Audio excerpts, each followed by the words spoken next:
কাঠালু ইয়া সকলে চিনি পাই চাগে মই কাঠালু মাছৰ সৈতে বনাম তেনেহলে আহকচোন মই কেনেদৰে বনাও দেখুৱাও এইটো বাকলিটো গুচাই লম মই প্ৰথমতে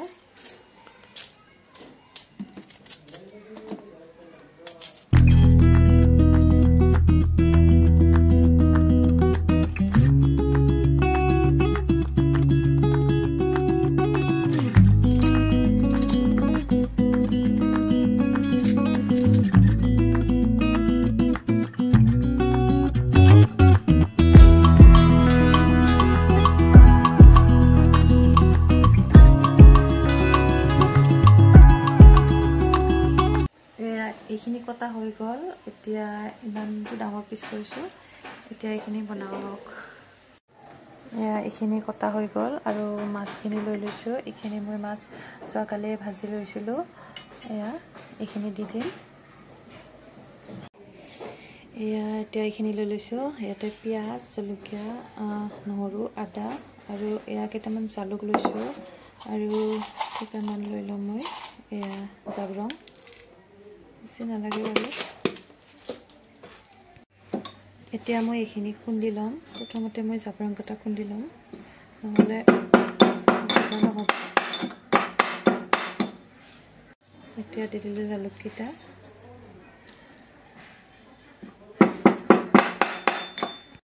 এতিয়া আদাখিনি খুন্দি লম দিম নহৰুখিনি জলকীয়া কেইটা দি দিলো এইখিনি খুন্দা হৈ গল উলিয়াই লম আদা নহৰুখিনি উলিয়াই ললো এতিয়া মই কেৰাহীখন পাতি দিম কেৰাহীখন গৰম হৈ গল এতিয়া মিঠাতেল দি দিম মিঠাতেল দি দিলো এতিয়া মই ইয়াতে দুটা তেজপাত দি দিম কেইটামান জিৰা দি দিম এইখিনি অকণমান সময় ভাজি লম এতিয়া মই ইয়াতে পিঁয়াজখিনি দি দিম পিঁয়াজখিনি ভালদৰে ভাজি লম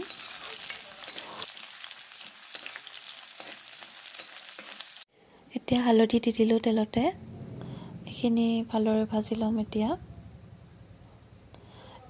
মই আলুখিনি দি দিম যিসকলে মোৰ ভিডিঅ' চাই আছে তেওঁলোকক বহুত বহুত ধন্যবাদ জনালো আৰু যিসকলে নতুনকৈ ভিডিঅ' চাইছে তেওঁলোকে মোৰ চেনেলটো সাবস্ক্ৰাইব কৰি ল'ব আৰু কাষতে থকা বেল আইকনটো দবাই ল'ব তেতিয়া মোৰ আহি থকা নতুন নতুন ৰেচিপিৰ ভিডিঅ'সমূহ পাই থাকিব আলুখিনি এতিয়া মই 5 মিনিট মান সময় ঢাকন লগাই সিজিবলৈ দিম মোৰ 5 মিনিট হৈ গ'ল এতিয়া এইখিনি ভালদৰে লৰাই লৈছো এবাৰ এতিয়া খুন্দি লোৱা আদা নহৰু পেষ্টখিনি দি দিম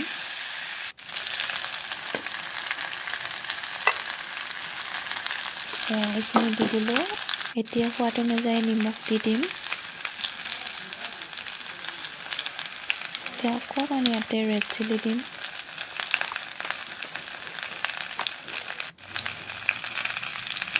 অকণমান ৰেড চিলি দি দিলোঁ সেইখিনি এতিয়া ভালদৰে মিক্স কৰি ল'ম এইখিনি এতিয়া মই গন্ধ যোৱালৈকে ভাজি ল'ম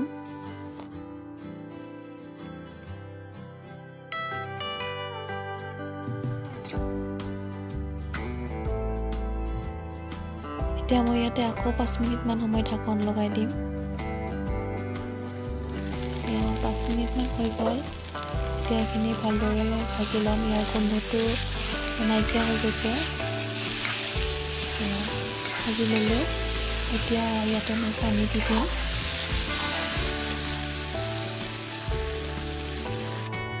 মই গৰম পানী দি দিলোঁ পানী অকণমান বেছিকৈ দিব লাগিব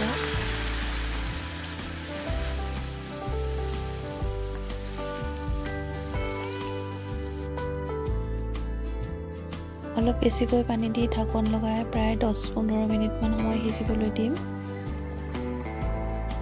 মোৰ প্ৰায় 10-15 মিনিট মান পাছতে সিজি গৈছে আলুখিনি ধুনীয়াকৈ গলি গৈছে এইখিনি এতিয়া ভাঙি ল'ম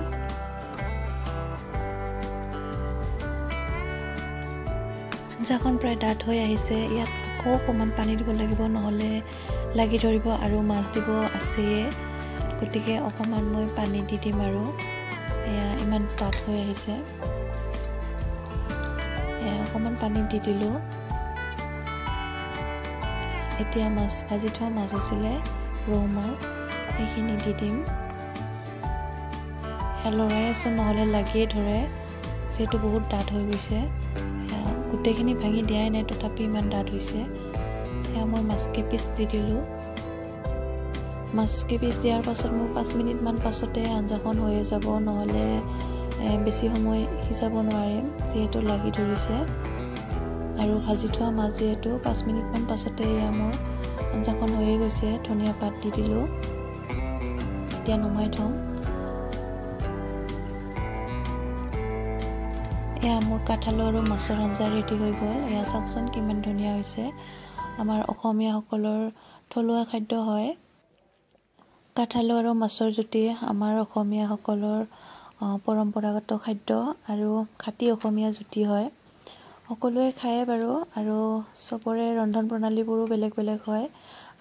আৰু মই বনোৱা পদ্ধতিটো আপোনালোকক দেখুৱালোঁ। ভিডিঅ'টি চাই কেনেকুৱা পালে জনাব। ভাল লাগিলে লাইক, কমেণ্ট, শ্বেয়াৰ কৰিব। এয়া মোৰ আজিৰ থালখন এবাৰ সজাই দেখাইছোঁ। এয়া ভাত আৰু কাঠআলু আৰু মাছৰ আঞ্জা, আৰু লগতে আছিলে মাছৰ মূৰৰ সৈতে চাটনি বনাইছিলোঁ এখন, এয়া। আৰু এয়া হৈছে পুৰা বেঙেনা পিটিকা, লগতে নেমু আৰু ভোট জলকীয়া। এয়া হৈছে মোৰ আজিৰ দুপৰীয়াৰ কাঁহীখন। কেনেকুৱা লাগিছে জনাব, আৰু ভাল লাগিলে লাইক কৰি দিব। আজিলৈ ইমানেই আছিলে। আকৌ লগ পাম নতুন এটা ৰেচিপিৰ সৈতে। ভিডিঅ'টো সম্পূৰ্ণকৈ চোৱাৰ বাবে সকলোকে বহুত বহুত ধন্যবাদ।